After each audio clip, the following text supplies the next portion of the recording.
Hili ni somo la leo kwa dakika moja. Leo tunatafakari juu ya siri kubwa. Mbegu inayokufa ndiyo inayobeba matunda mengi na baraka za ukarimu.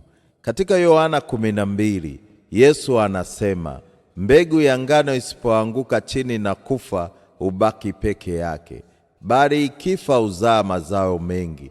Uzima wa kweli unaanza pale tunapojikana nafsi, kuacha uchoyo wa kutowatumikia wenzetu. Mtume Paulo anatukumbusha katika Wakorinto 2 kuwa ukitawanya kwa ukarimu utavuna kwa ukarimu.